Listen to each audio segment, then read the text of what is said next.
Alright, we're going to do a 2026 recap. Just kidding, we're doing 2025. I messed up on the writing there. As you can see, we've been doing monthly trackers and this is the first yearly one, actually. We'll go into a little bit about different areas of my life. This is what we have so far with February. Doing good on the work days, not as good as the workout. Don't worry, we have a plan for that. This trip's going to help out with that a lot. But, not to get too far ahead on that. 2026 recap. Finances. January 2025, we had $173,000 net worth. Now we've got $274,800. That is up $101,000, which is probably down a couple thousand because of January 30th, and February just hasn't been good for the stocks. But as you can see here, 173 in January, and now we're at 274,800 on the net worth tracker. We're looking pretty good at our goal. Yeah, I don't know. We'll see. All depends on the market. All right, reflections. Almost $100,000 in cash was dumped at the end of May or early July in the S&P 500 and stock, which resulted in a huge increase resulted in huge increase due to the growing market. Now, back we're holding more cash, which we are. We got about 20 in cash, which doesn't really reflect on this chart because it's lumped in together with the stock because we have some of it in Fidelity, but anyways, about 20 grand in cash. And we're currently looking at S&P, commodities, staples, staples just to keep it steady. S&P because it might be a buy. Commodities because it seems lower and it seems to theoretically always go up. Hedge against inflation. And then tech and crypto because those ones are going to be coming down the most. So that'll be the best. So as you can see, we had 75 here, 73 here. So this 100 in cash, I had about 20 of this in the stock here. So I didn't have 75. Oh no, this 20. Oh, actually, hang on.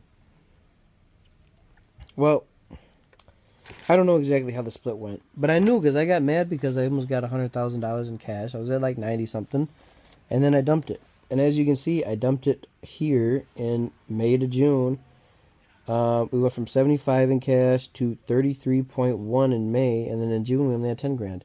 And then since then we've been hovering around 10 grand. Now, not in cash. I mean, just don't come here and try to rob me. It's in the bank, obviously. Oh yeah, then I have these little arrows too. So, arrow up, finance. I think we did a good job there. Education, giving the arrows up. Great experience with working at the dealership, creating the parking app, and over 12 books read, and side quests. More fun stuff, not really professional education, but lock picking, and we're working on Spanish for like 7-8 months. So now we're focusing on pilot training, which is what we're going to be doing here on this next trip.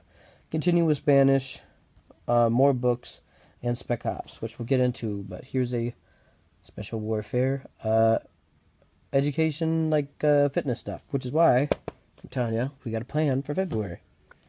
Fitness, I gave a wasn't bad, but wasn't great. So we hit new PRs early in the year, but we took a long break to our work addiction. If you've seen the other ones, you can see I was working like 80 hours a week. And while in Minnesota, I had 5 days off in 7 months. So a little bit of an addiction there. So started again late in the year, and numbers were coming back up. And I was being very consistent, working out with Dave. Now we're focusing on endurance and Spec Ops workouts. Doo-doo! I think it's just better for longevity, and obviously if you watched this before, seen it on a vision board, I think it'd be a fun and interesting and rewarding job opportunity.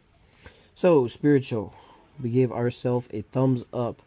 Lots of videos from Jordan Peterson who talks about, makes it more human and relatable, scripture to human relatable.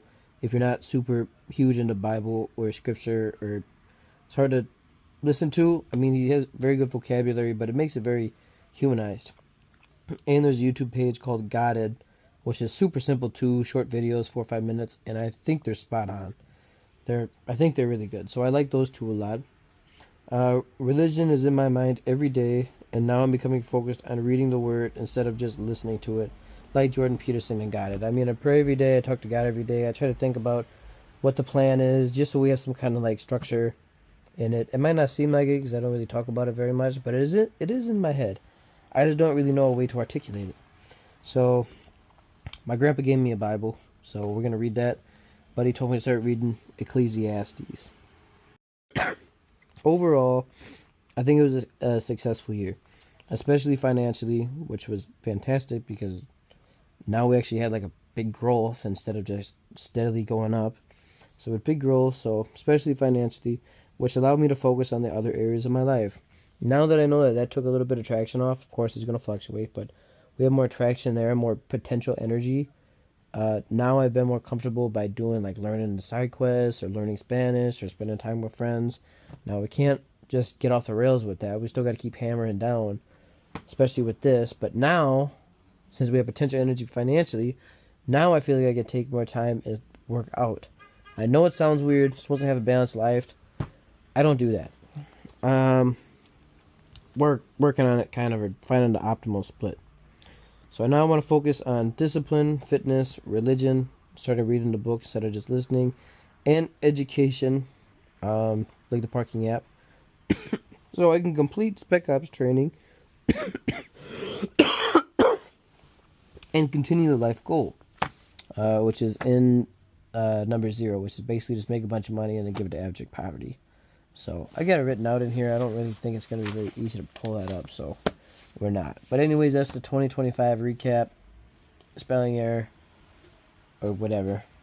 2025 to start in 2026. Thanks for watching. We'll see you in the next one. Peace.